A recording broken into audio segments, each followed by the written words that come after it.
ఎందుకంటే హిందూ, సిక్కు, బౌద్ధులకు మాత్రమే ఎస్సీ హోదా ఉంటది. మరో మిత్రంకి వెళ్ళిన షెడ్యూల్‌కు కులాల హోదా ఉండదు. తక్షణమే ఇవన్నీ రద్దు చేయాలనేటువంటి విషయంలో నిన్న చెప్పింది. కాబట్టి ఈ కోర్టు తీర్పును మనం పూర్తిగా ఎందుకంటే ఈ మొత్తం అసలు తీర్పు ఏముంది, ఏంటి విషయాలు అనేటువంటిది పూర్తిగా మనం సమీక్షించకుండా దీని మీద కోర్టు తీర్పుకు సంబంధించినటువంటి విషయం మీద విశ్లేషణ చేయడం అనేటువంటిది సరైంది కాదనేటువంటిది నా ఉద్దేశం. రెండు మతానికి సంబంధించి స్వేచ్ఛ ఏ పౌరునికైనా ఏ మతంలోనికైనా పోయేటువంటి స్వేచ్ఛ ఉండేటువంటి రాజ్యాంగంలో ఉంది కాబట్టి ఈ సంక్షేమ పథకాలకు సంబంధించి కానీ అట్రాసిటీస్ కేసుకు సంబంధించినటువంటి కానీ ఒక మతం నుంచి ఒక మతాన్ని ఆచరించడం ద్వారా తన సామాజికంగా ఉన్నటువంటి వివక్షలు దూరం అయ్యేటువంటి అవకాశం ఉంటుందా లేదా, వీటన్నిటి మీద కూడా కొంత లోతైనటువంటి చర్చ జరగాల్సినటువంటి అవసరం ఉంది. డెఫినెట్ గా ఈ తీర్పు మొత్తం మేము చూసిన తర్వాత మా పార్టీ పరంగా స్పందిస్తాం. శ్రీనివాస్ రెడ్డి గారు. ఓకే, దేవిప్రసాద్ గారు, రాజకీయంగా కూడా ఎస్సీ రిజర్వేషన్లు, ఎస్సీ ఎస్టీ ఉన్న దగ్గర ప్రజాప్రతినిధులుగా ఈ కన్వర్టెడ్ క్రిస్టియన్స్ కూడా చాలా మటుకు మీరు సరే మనము గమనించినంత వరకు అయితే చాలా మటుకు మెజారిటీగా వాళ్ళ హక్కులు కోల్పోతున్నారు. కన్వర్టెడ్ క్రిస్టియన్స్ ఎస్సీ హోదాలో నిలబడడం జరుగుతుంది. దీన్ని ఏ విధంగా చూస్తారు మీరు?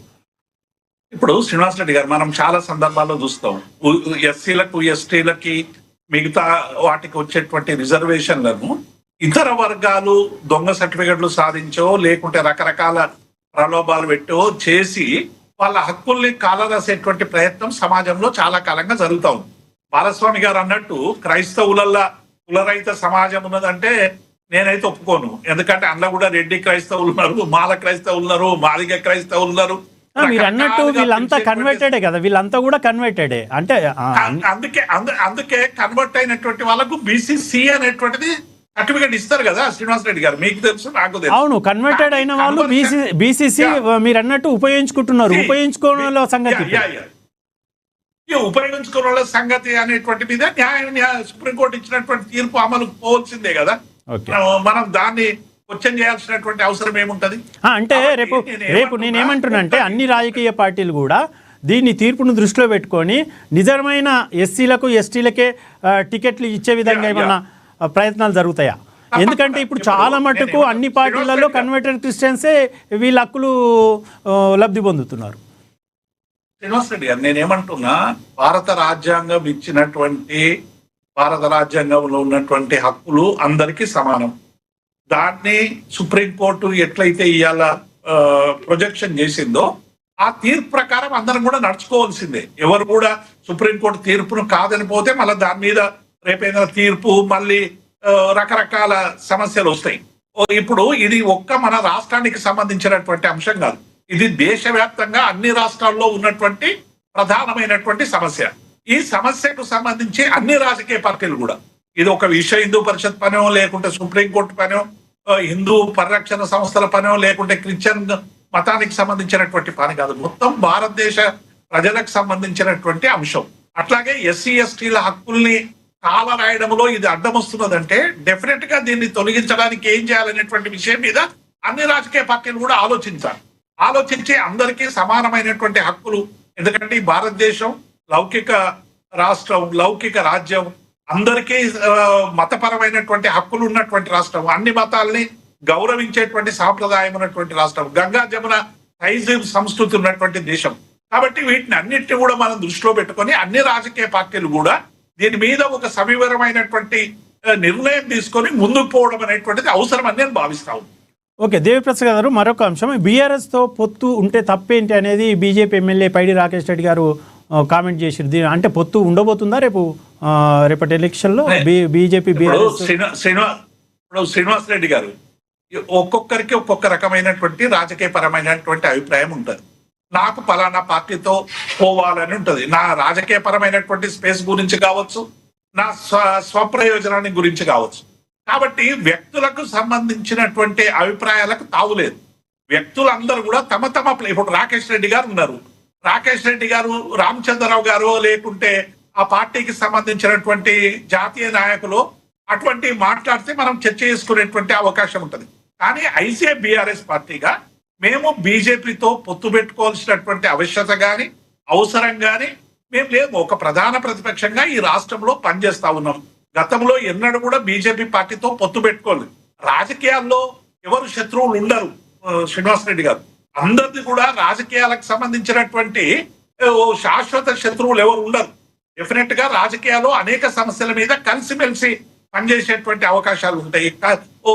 రకరకాల ఇష్యూల మీద ఐక్యంగా పోరాటం చేసేటువంటి అవకాశాలు ఉంటాయి. ఇవాళ ఒక ప్రతిపక్షంగా ఏదైనా సమస్య మీద కలిసి వస్తే మేము పోరాటం చేసేటువంటి అవకాశం ఉంటుంది తప్ప ఎన్నికలకు సంబంధించి మా నిర్ణయం మేము ఒంటరిగా రెండు పార్టీలకు, అటు కాంగ్రెస్ కు ఇటు బీజేపీకి దూరం ఉండాలనేటువంటి నిర్ణయంలో మేము నష్టాలు కూడా జరిగినాయి. అయినప్పటికీ కూడా మా పార్టీ నిర్ణయంగా రెండు పార్టీలకు దూరం ఉండి ఒక ప్రధాన ప్రతిపక్షంగా ప్రజలు ఇచ్చినటువంటి బాధ్యతను నిర్వర్తించి ఒంటరిగా రాజకీయాల్లో ఈ రాష్ట్రంలో పోవాలనేటువంటిదే మా నిర్ణయం.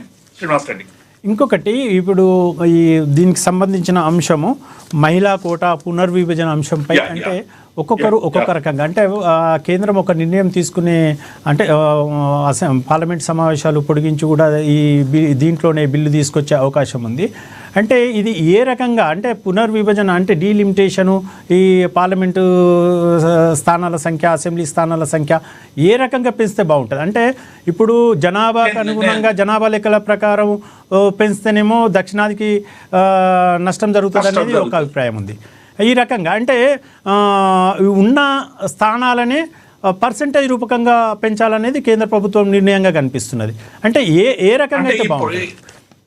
ఇప్పుడు ఇది విభజన చట్టంలో చాలా స్పష్టంగా రెండు రాష్ట్రాలు విభజన అయినప్పుడు పార్లమెంట్ లో విభజన చట్టంలో మన రాష్ట్రాలకు సంబంధించినటువంటి శాసనసభ సభ్యుల సంఖ్య పెంచాలి అనేటువంటి విషయం మీద స్పష్టమైనటువంటి హామీ విభజన చట్టంలో వచ్చింది. దానికి ఇప్పటి వరకు కూడా దానికి ఒక్కడు కూడా ముందుకు పడలేదు. గతంలో కూడా అనేక సందర్భాల్లో 52 కావచ్చు, 63, 73లో 3 సార్లు నియోజకవర్గాల పునర్విభజన జరిగింది. అట్లాగే 2002 నుండి అప్పుడు సీట్లు కొంచెం ఏదో అప్పటి నుంచి పెరగలేదు. అంటే 76 తర్వాత 56 సంవత్సరాలుగా ఈ సీట్ల విషయంలో ఎందుకంటే అప్పుడు దేశవ్యాప్తంగా కూడా జనాభా నియంత్రణ చేయాలని చెప్పి అప్పుడు కాంగ్రెస్ పార్టీ నిర్ణయం తీసుకొని బలవంతంగా అనేక మందిని స్వతహాగా చేసుకున్నటువంటి వాళ్ళ సంఖ్య ఉన్నప్పటికీ కూడా ప్రభుత్వం ఎన్ఫోర్స్ పెట్టి మరి ఈ కుటుంబ నియంత్రణ చేపించి రాష్ట్రాలని డిసిప్లిన్ గా ఉండాలని ఆదేశించినటువంటి నేపథ్యంలో అనేక రాష్ట్రాలు, ముఖ్యంగా సౌత్ లో ఉన్నటువంటి రాష్ట్రాలన్నీ కూడా కేంద్ర ప్రభుత్వానికి సంబంధించినటువంటి ఆదేశాలను పాటించి వాళ్ళ సూచనలు అనుసరించి కుటుంబ నియంత్రణ అనేటువంటి పద్ధతిని పెట్టుకొని ఇక్కడ అనేక చేసినాం. కానీ ఇప్పుడు జరుగుతున్నది ఏంది? జనాభా ప్రకారం చేస్తే డెఫినెట్ గా సౌత్ రాష్ట్రాలకు అంటే డిసిప్లిన్ గా కేంద్రానికి సంబంధించినటువంటి ఉన్నాయి అనేటువంటి వాటికి మనం ఎన్నికలలో కూడా స్థానిక సంస్థలు కూడా 2 ఉంటే ఉండొద్దు, 3 ఉంటే ఉండొద్దు అనేటువంటి నిబంధనలు కూడా ఆయా రాష్ట్రాలు పెట్టుకున్నటువంటి అంశం మనకు తెలుసు. కాబట్టి ఇప్పుడు ఈ 50 సంవత్సరాల తర్వాత దీన్ని డెఫినెట్ గా మనం సమీక్షించుకోవాల్సినటువంటి అవసరం ఉంది. కాబట్టి ఒకవేళ ఇప్పుడు ఉన్న సీట్లకి 50% మేము పెంచుతామంటే మళ్ళీ ఒక 3-4 రాష్ట్రాలే దేశాన్ని పరిపాలించేటువంటి అవకాశం ఉంటుంది. కాబట్టి దీని విషయంలో ఈ డిలిమినేషన్ ఏదైతే కమిటీ వేస్తారో కమిటీ వేసి ఇంకా కేంద్రం ఏమో స్పష్టంగా ప్రకటించలేదు. ఇలా జనాభా ప్రకారం చేస్తామా, లెక్కల ప్రకారం చేస్తామా, 2011 సెన్సస్ ప్రకారం